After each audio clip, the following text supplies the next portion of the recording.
As 5 linguagens do amor. Capítulo 8. A quinta linguagem do amor, toque físico. Há muito se sabe que o toque físico é uma forma de se comunicar o amor emocional. Inúmeras pesquisas na área do desenvolvimento infantil chegaram às seguintes conclusões: os bebês que são tomados nos braços, beijados e abraçados desenvolvem uma vida emocional mais saudável do que os que são deixados durante um longo período de tempo sem contato físico. A importância do toque no que se refere às crianças não é uma ideia moderna. Durante o ministério terreno de Cristo, os hebreus que moravam na Palestina reconheciam que Jesus era um grande mestre e levavam seus filhos até ele para que tocasse neles. Como podemos nos lembrar, seus discípulos repreenderam aos pais daquelas crianças, pois acharam que o Filho de Deus estava ocupado demais para aquela atividade tão frívola.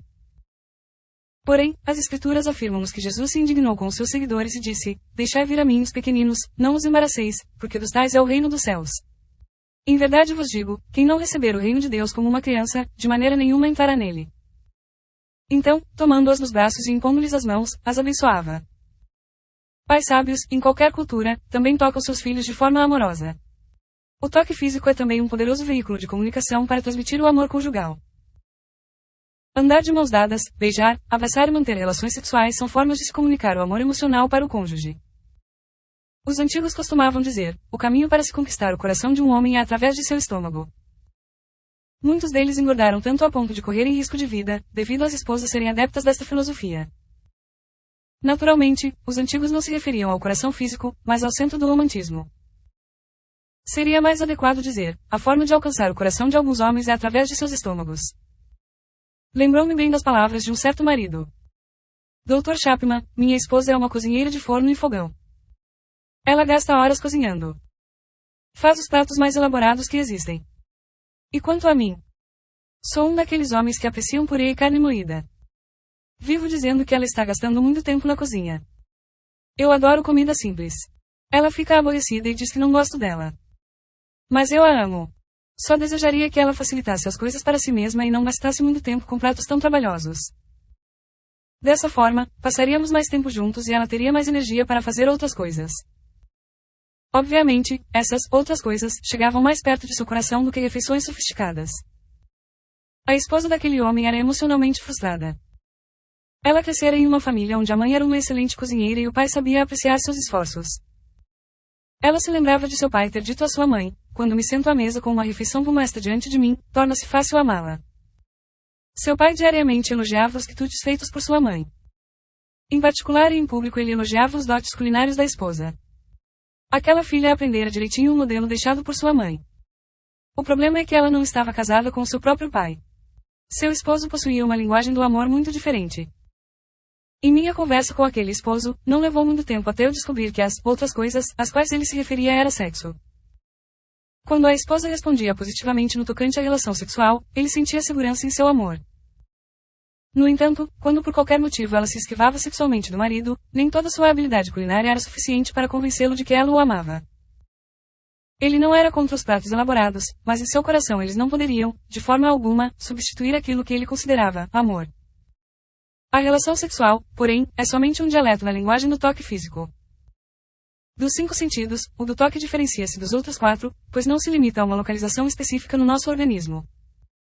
Pequenos receptores táteis acham-se espalhados ao longo de todo o corpo. Quando esses receptáculos são tocados ou apertados, os nervos carregam esses impulsos para o cérebro. Este os interpreta e percebemos o objeto do toque como quente ou frio, áspero ou macio. Causam dor ou prazer.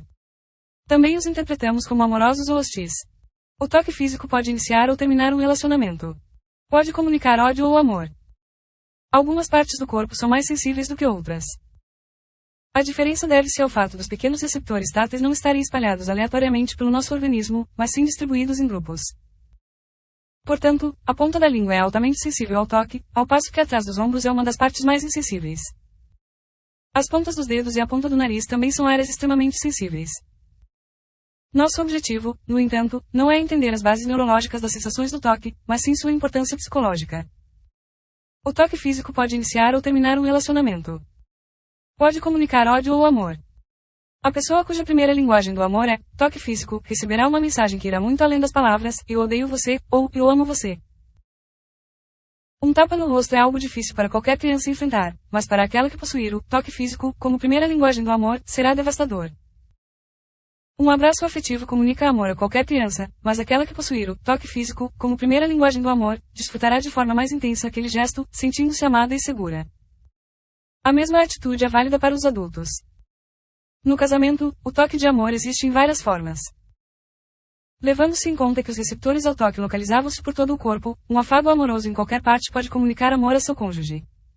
Isso não significa que todos os toques sejam iguais. Seu cônjuge apreciará alguns mais do que a outros. Seu melhor professor, sem dúvida alguma, será seu próprio cônjuge. Afinal de contas, ele é a quem você demonstrará amor. Ele sabe exatamente o tipo de toque que mais lhe agrada. Não insista em tocá-lo de seu jeito e em seu tempo. Aprenda a falar o dialeto dele, pois alguns toques podem ser considerados desconfortáveis ou irritantes. A insistência em praticar tais atos pode comunicar o oposto ao amor.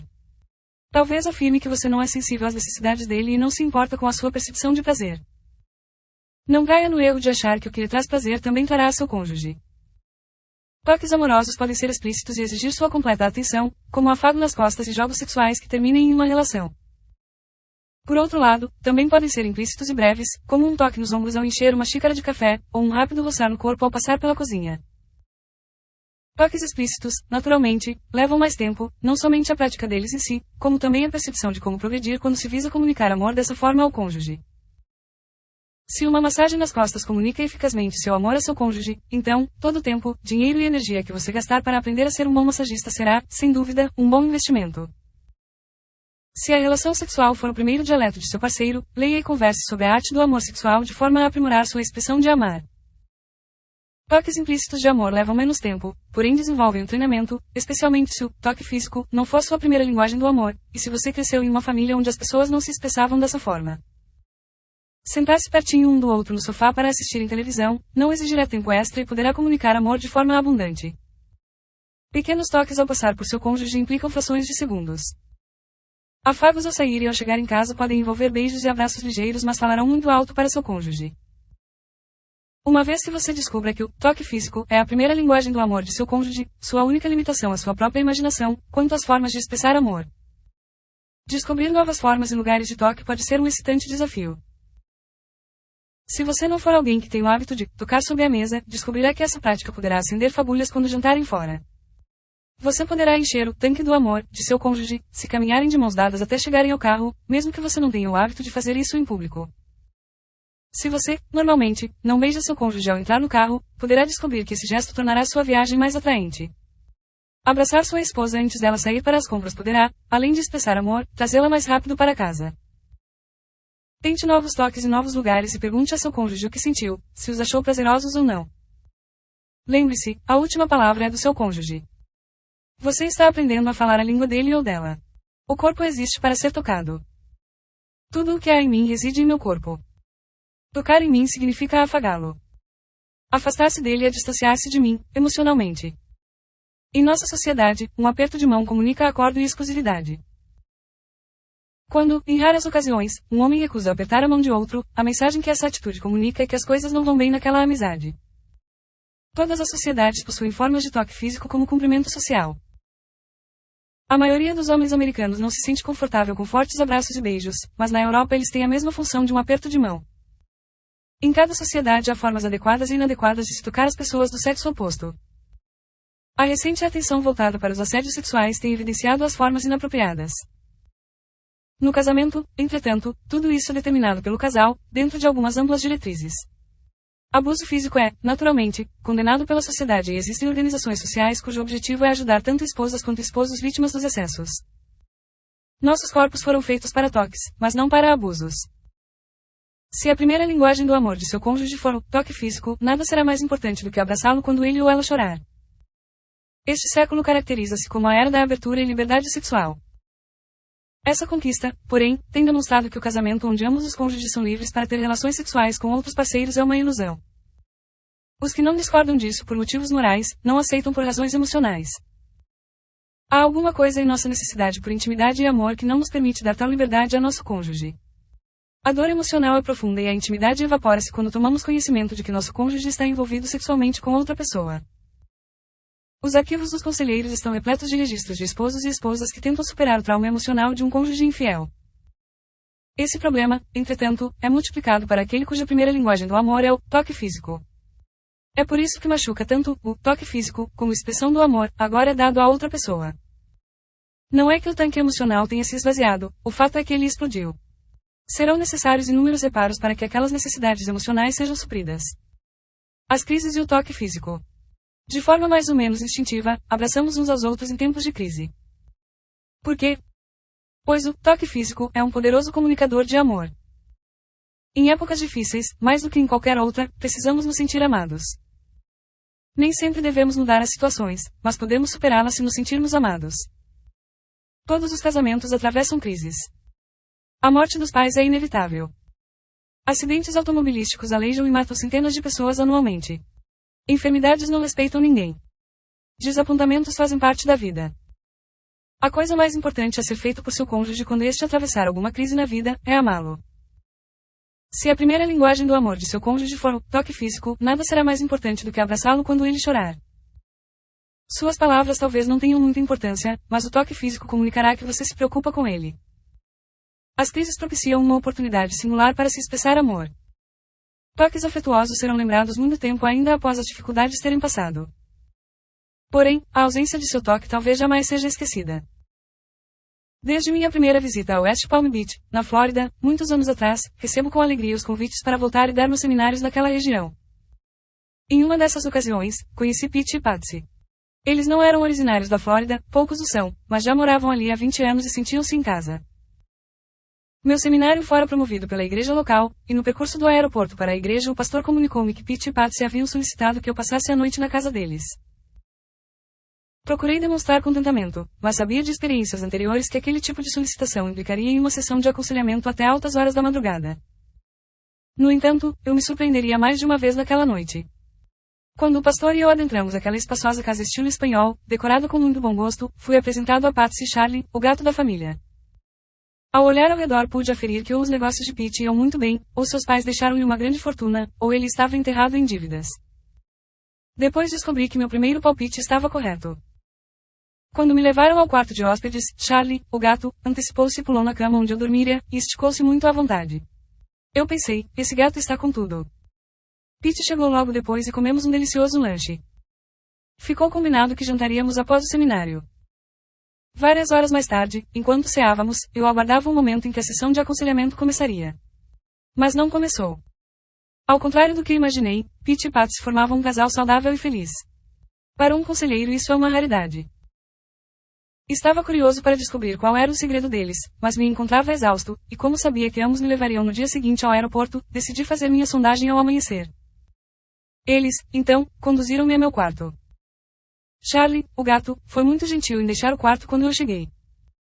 Saltando da cama ele procurou outro local e eu, em poucos minutos, assumi seu lugar naquele confortável leito.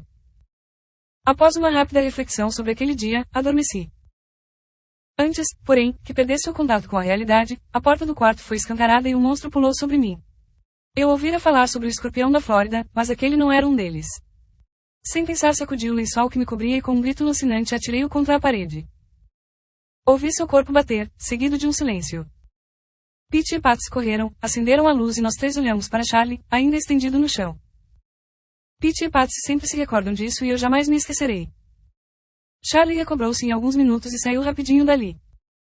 Para falar a verdade, Pete e Patsy contaram-me que ele nunca mais entrou naquele quarto. Após meu episódio com Charlie, não sabia se Pete e Patsy ainda me levariam ao aeroporto e nem se teriam algum interesse por mim. Meus temores, no entanto, desaparecerem quando após o seminário ele me disse: Dr. Chapman, já cursei vários seminários mas nunca ouvi alguma descrição tão clara a respeito de Patsy e de mim como a que o senhor fez. A linguagem do amor é realmente uma verdade. Não vejo a hora de lhe contar nossa história. Após despedir-me das pessoas presentes ao seminário, saímos a caminho do aeroporto, em nosso percurso de aproximadamente 45 minutos. Pete e Patsy começaram, então, a contar-me sua história. Nos primeiros anos de seu casamento tiveram grandes problemas. Porém, 22 anos atrás, seus amigos disseram-lhes que eles formavam o casal perfeito. Pete e Patsy realmente acreditavam que seu matrimônio fora realizado nos céus. Eles cresceram na mesma comunidade, frequentaram a mesma igreja e estudaram no mesmo colégio. Seus pais tinham estilos de vida e valores semelhantes. Pete e Patsy apreciavam muitas coisas em comum. Ambos gostavam muito de jogar tênis, velejar e sempre conversavam a respeito de como possuíam os mesmos interesses. Eles, aparentemente, tinham todas as similaridades que se acredita necessárias para se diminuir os conflitos em um casamento. Começaram um namoro no segundo ano da faculdade. Faziam cursos diferentes, mas davam sempre um jeito de se encontrar pelo menos uma vez por mês e em algumas ocasiões especiais. Ainda na escola estavam convencidos de que haviam nascido um para o outro. Ambos, no entanto, concordaram em terminar a faculdade antes de se casarem. Pelos 3 anos seguintes tiveram um relacionamento idílico. Um final de semana ele a visitava em seu campus, e no outro era a vez dela retribuir a visita dele. No final de semana seguinte eles iam para suas casas visitar suas famílias, mas a maior parte do tempo também ficavam juntos. No quarto final de semana de cada mês, no entanto, ambos concordaram que não se veriam e utilizariam o tempo para desenvolver atividades de seus interesses pessoais. Com exceção de eventos especiais como aniversários, realmente respeitavam esse planejamento. 3 semanas após receberem seus diplomas, ele em economia e ela em sociologia, casaram-se. 2 meses depois, mudaram para a Flórida onde apareceu uma ótima chance de emprego para Pete. Eles estavam a 3.200 quilômetros de distância do parente mais próximo, e podiam desfrutar de uma eterna lua de mel. Os primeiros 3 meses foram emocionantes: mudar, achar um apartamento e curtir um ao outro. O único motivo de conflito que tinham era a louça para lavar. Pete achava que ele possuía uma técnica mais eficiente para aquela tarefa. Patsy, no entanto, não concordava com aquela ideia. Chegaram, então, à conclusão de que quem fosse lavar a louça, utilizaria a forma que desejasse. E aquela discussão foi desfeita. Eles tinham uns 6 meses de casamento quando Patsy achou que Pete estava se afastando dela. Trabalhava horas além do expediente normal e, ao chegar em casa, gastava tempo demais no computador. Quando finalmente conseguiu manifestar a sua desconfiança a Pete, ele respondeu que não a estava evitando, mas sim tentava manter-se no auge de seu emprego. Disse também que ela não compreendia a pressão que ele sofria em seu trabalho, e quão importante era que ele se saísse bem no primeiro ano de atividade. Patsy não ficou muito satisfeita, mas resolveu dar-lhe o espaço solicitado. Ao final do primeiro ano, Patsy estava desesperada. Patsy fez amizade com diversas senhoras que moravam no mesmo condomínio onde ela residia.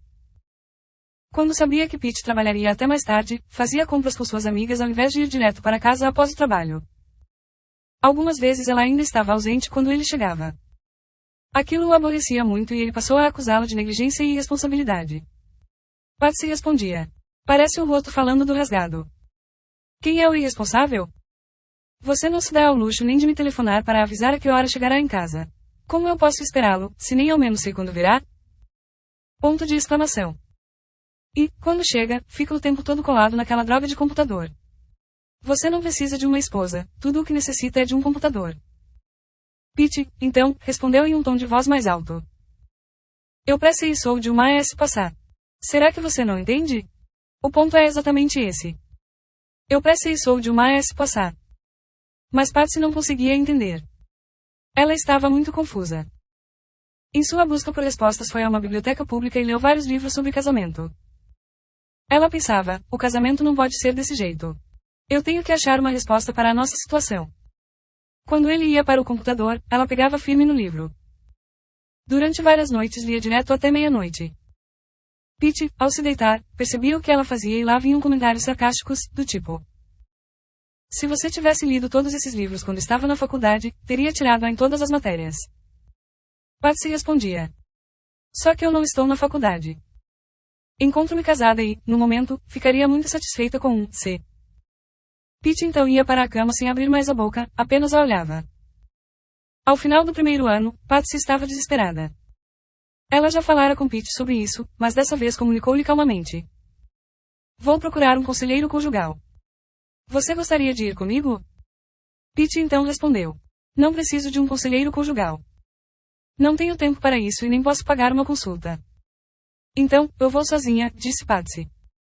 Tudo bem, é você mesmo quem precisa de conselhos. A conversa terminou. Patsy sentiu-se totalmente abandonada e sozinha, mas na semana seguinte ela marcou uma consulta com um conselheiro conjugal. Após 3 semanas aquele psicólogo entrou em contato com Pete e perguntou se ele poderia conversar com ele sobre suas perspectivas a respeito do casamento. Pete concordou e o processo de cura começou. 6 meses depois eles deixavam o consultório do conselheiro com o casamento renovado. Eu, então, perguntei a Pete e Patsy: o que foi que vocês aprenderam no aconselhamento que favoreceu essa virada em seu casamento? Pete então respondeu: Em resumo, Dr. Chapman, aprendemos a falar a primeira linguagem do amor um do outro. O conselheiro não usou esse vocabulário, mas quando o senhor falou hoje em seu seminário, as luzes se acenderam. Minha mente voltou à época de nosso aconselhamento e percebi que foi exatamente isso que aconteceu conosco. Nós finalmente aprendemos a falar a linguagem do amor um do outro. Eu então perguntei: e qual é sua linguagem do amor, Pete? Toque físico, ele respondeu sem titubear. Sem a menor sombra de dúvida. Acrescentou Patsy. Voltei-me então para ela. E qual a sua linguagem do amor, Patsy? Qualidade de tempo, Dr. Chapman. Era isso que eu pedia quando ele gastava todo aquele tempo com o trabalho e o computador. Como você descobriu que o toque físico era a linguagem do amor de Pete? Levou um tempo. Pouco a pouco, essa característica começou a surgir durante as sessões de aconselhamento. No começo, acho que Pete nem se apercebeu. Pete então completou. É isso mesmo. Eu estava tão inseguro em minha autoestima que levou um tempão até que eu identificasse e percebesse que a ausência do toque de Patsy havia feito com que eu me afastasse dela. Eu nunca disse que precisava do toque dela. Em nossa época de namoro e noivado, eu sempre tomava a iniciativa de abraçar, beijar, andar de mãos dadas, e ela sempre foi receptiva. Isso fazia com que eu achasse que ela me amava. Após nosso casamento, houve situações em que eu a procurei fisicamente e ela não correspondeu. Achei que ela estivesse muito cansada devido às suas responsabilidades no novo emprego. Eu não percebi, mas concluí isso pessoalmente. Senti-me como se ela não me achasse mais atraente. Então, decidi que não tomaria mais a iniciativa para não me sentir mais rejeitado. E esperei, para ver quanto tempo demoraria até que ela decidisse beijar-me, tocar-me ou demonstrar uma nova experiência sexual. Cheguei a esperar 6 semanas por um toque. Aquilo foi insuportável. Eu me afastava para ficar longe da dor que apertava quando estava com ela. Sentia-me rejeitado, dispensado e mal amado. Então Patsy acrescentou. Eu não tinha a menor ideia de que ele se sentia dessa forma. Sabia que não me procurava mais. Não nos abraçávamos, nem nos beijávamos como antes, mas achei que, desde que estávamos casados, isso não era mais tão importante para ele. Compreendia também que estava sob pressão no trabalho. Não tinha, porém, a menor ideia que ele desejava que eu tomasse a iniciativa. Fez uma pausa e prosseguiu. E foi exatamente como ele disse. Eu vivi semanas sem tocá-lo. Isso nem passava por minha mente. Eu preparava as refeições, mantinha a casa limpa, colocava a roupa para lavar e tentava não atrapalhá-lo. Honestamente, eu não sabia o que mais poderia fazer. Não entendia o afastamento nem a falta de atenção dele. Não é que eu não apreciasse tocá-lo. E que para mim isso não era tão importante. Receber sua atenção, seu tempo é o que me fazia sentir amada. Não importava se nos beijássemos ou abraçássemos. Desde que ele me desse sua atenção, eu me sentia querida. Respirou fundo e continuou. Levou um bocado de tempo até que localizássemos a raiz do problema e, ao descobrirmos que não supríamos a necessidade de amor um do outro, demos uma virada em nosso relacionamento. Quando comecei a tomar a iniciativa de tocá-lo, foi impressionante o que aconteceu. Sua personalidade e seu ânimo mudaram drasticamente. Eu ganhei um novo marido. Quando ele se convenceu de que eu realmente o amava, então começou a ficar mais sensível às minhas necessidades. Ele ainda tem computador em casa? Perguntei. Tem sim. Mas raramente o usa e, quando o faz, está tudo bem porque eu sei que ele não está, casado, com o computador. Fazemos tantas coisas juntos, que se tornou fácil para mim dar-lhe a liberdade para usar o computador quando quiser. Pete então disse. O que me deixou pasmo no seminário hoje foi a forma como sua palestra sobre as linguagens do amor reportou-me aos anos passados. O senhor disse em 20 minutos o que levamos 6 meses para aprender. Bem, não importa a rapidez com que se aprende uma coisa, mas sim o quanto se desfruta dela. E, obviamente, vocês assimilaram isso muito bem. Pete é uma das pessoas que possuem o toque físico como a primeira linguagem do amor. Emocionalmente, este tipo anseia que seu cônjuge o toque fisicamente. Um gostoso cafuné na cabeça ou nas costas, andar de mãos dadas, abraços apertados ou não, relações sexuais, tudo isto e outros, toques de amor, fazem parte das necessidades emocionais de quem possui o toque físico como sua primeira linguagem do amor.